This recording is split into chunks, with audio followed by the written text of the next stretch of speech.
वृत्तासुर नहीं मारा जा रहा था, अस्त्र शस्त्र उसके ऊपर प्रहार करने के बाद भी बेअसर हो जाया करते थे। ब्रह्मा ने कहा था दधीच ऋषि की अस्थियों से जो वज्र का निर्माण होगा उसी से ही वृत्तासुर मारा जाएगा। समस्त देवता ब्रह्मा जी को साथ लेकर के दधीच ऋषि के आश्रम में आए। दधीच ऋषि से प्रार्थना करी, हे महर्षि, आप महापुरुष हैं, संत हैं, आपका जीवन परोपकार के लिए है, हमारे संकट को दूर करो, आपकी अस्थियों की आवश्यकता है। दधीच ऋषि ने अपनी पत्नी सुवर्चा को कहा, जाओ तुम भीतर कुटिया में चली जाओ। इधर देवताओं का दधीच ऋषि का संवाद हुआ। दधीच ऋषि को साथ में ले गए और योग के द्वारा दधीच ऋषि ने अपने प्राण त्यागे। उनकी अस्थियों से वज्र का निर्माण हुआ, वृत्तासुर मारा गया। बड़ी देर हो गई। सुवर्चा ने कहा, हमारे पति अभी तक लौट करके नहीं आए। देवता आए थे, देवता कहीं हमारे पति को साथ में ले गए, कहाँ ले गए? सुवर्चा को बड़ी चिंता हुई और जब कुटिया से बाहर निकल करके आई तो कहीं पर भी पति को नहीं पाया। अपने पति दधीच ऋषि को कहीं पर नहीं देखा। बेचैन हो गई, दुखी होकर के ढूंढने लगी, देवता कहाँ ले गए हमारे पति को? पता चला कि देवताओं ने अपने स्वार्थ के लिए हमारे पति की जान ले ली है। उसकी अस्थियों से वज्र का निर्माण करके वृत्तासुर को मारा है। बड़ा क्रोध आया और सुवर्चा ने देवताओं को पशु होने का श्राप दे दिया। सब देवता बार बार आकर के प्रार्थना कर रहे हैं, हे देवी, हे मुनि पत्नी, क्षमा करो, क्षमा करो। उन्होंने अपने पति के साथ अग्नि में प्रवेश करने का प्रयत्न किया। देवताओं ने कहा, नहीं देवी, तुम इस समय गर्भवती हो, तुम्हारे उदर में दधीच ऋषि का तेज है, इसलिए तुम अग्नि में प्रवेश मत करो। लेकिन रोते बिलखते हुए आज अपने शरीर को अग्नि में प्रवेश करने के लिए तैयार हुई। हमारे उदर में महात्मा दधीच ऋषि का तेज, हम इसको तत्काल एक पत्थर लेकर के, गोल सा पत्थर लेकर के गर्भ को ठोक करके उसको असमय में ही गर्भपात किया है। जो पेट में गर्भ था उसको पत्थर से ठोक करके उसका पतन किया है, बाहर निकला। उस बालक को देख करके सुवर्चा कहने लगी, बेटा देखो, मैं तो अब जीवित नहीं रहूंगी, मैं तो अपने पति के साथ अग्नि में प्रवेश करने जा रही हूँ, और तू इतना तेजस्वी बालक, स्वयं साक्षात महादेव जी थे वो। पिपलाद के इनको, उस बालक को पीपल की खोह में रख दिया, पीपल की खोह में रखा और कहा, इस पीपल का ही रस पान करके तुम इसी पीपल में रहना। उस बालक को पीपल की खोह में रख करके माता सुवर्चा थी जो अग्नि में समाहित हो गई पति के साथ। अनेक देवगण आकर के उस बालक को देख करके धन्य हो जाते। ऐसा तेजस्वी बालक जो पीपल की खोह में है और पीपल में ही उसका पालन है, इसलिए उस बालक का नाम हुआ पिपलाद। क्या नाम हुआ? पिपलाद। पिपलाद ऋषि ने वहीं बैठ करके साधना की। पीपल के नीचे की हुई साधना कभी असफल नहीं होती। हमेशा पीपल के पेड़ के नीचे, बरगद के पेड़ के नीचे, आम के पेड़ के नीचे, आंवले के पेड़ के नीचे, तुलसी के पौधा के पास में, इन जगहों पर बैठ करके जो हम साधना करते हैं वो साधना हमारी अनंत गुणी होती है, अनंत गुणी फल प्रदान करती है। पिपलाद को पता चला। पिपलाद ने ऋषियों से पूछा, हमारे पिताजी कहाँ गए?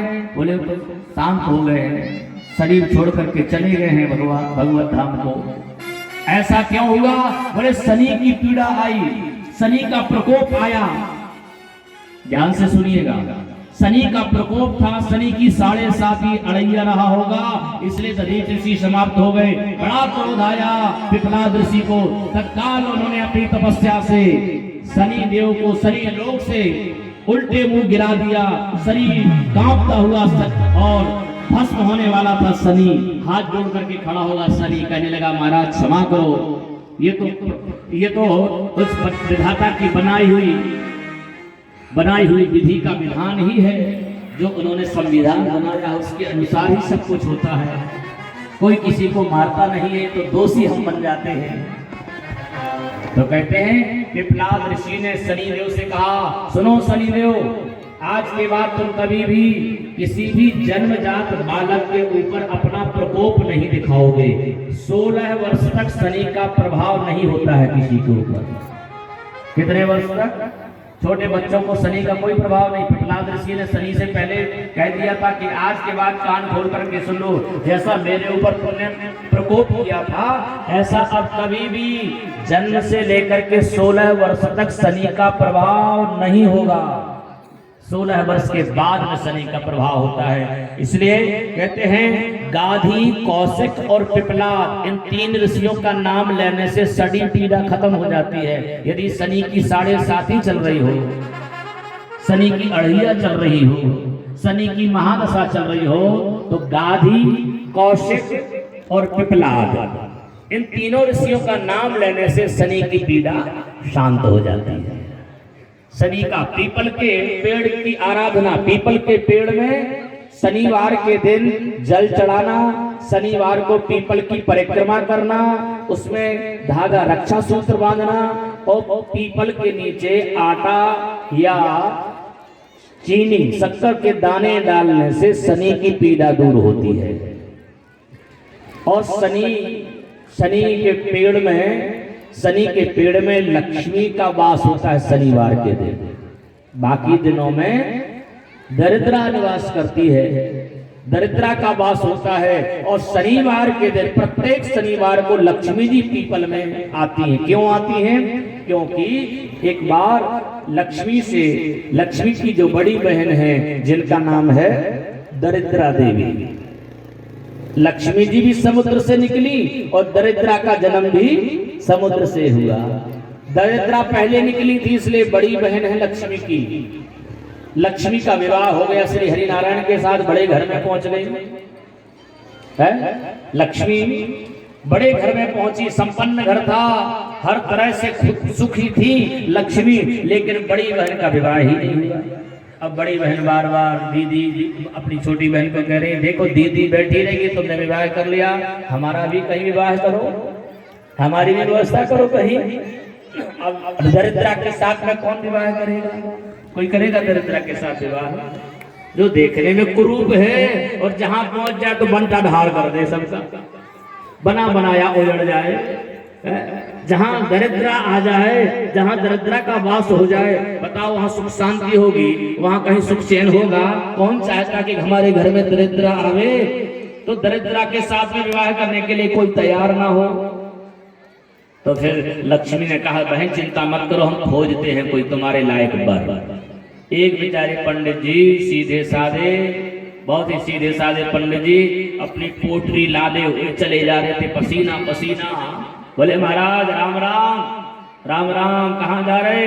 अरे क्या करें, भगवत मानी कर रहे हैं, मांगना पड़ता है, फिर घर जाकर के चूल्हा जलाओ, फिर मोटे मोटे ठिक्कर अपने हाथ से बनाओ खाओ। बोले पंडितानी? बोले नहीं है पंडितानी। बोले हम व्यवस्था कर दें पंडितानी की। दरिद्रा ने लक्ष्मी ने कहा, यदि आप कहो तो हम तुम्हें पंडितानी की व्यवस्था कर रहे, तुम्हें चूल्हा नहीं फूंकना पड़ेगा, भोजन नहीं बनाना पड़ेगा, बने बनाए मिलेंगे, खूब बढ़िया चकाचक मौज मस्ती करना। कहा देवी हमें हमारे साथ में कौन विवाह करेगा? ना रहने को घर है, ना हमारे लिए खाने के लिए कोई अन्न है, हम तो मांग घूम करके लाते उसी में काम चलाते हैं। लक्ष्मी ने कहा, पंडित जी हम तुम्हारे लिए एक कन्या ढूंढ करके लाए हैं, तुम्हारे साथ विवाह करते। पंडित जी बड़े खुश हुए, कहा तो जल्दी करो, जिसका विवाह नहीं हो रहा हो उसकी विवाह की चर्चा कर दो, फिर देखो कितना खुश होता है। विवाह होता ही ऐसा है, विवाह की चर्चा शुरू होते ही दोनों तरफ खुशियां, उधर लड़का मन ही मन खुश हो रहा है तो उधर लड़की मन ही मन खुश हो रही है।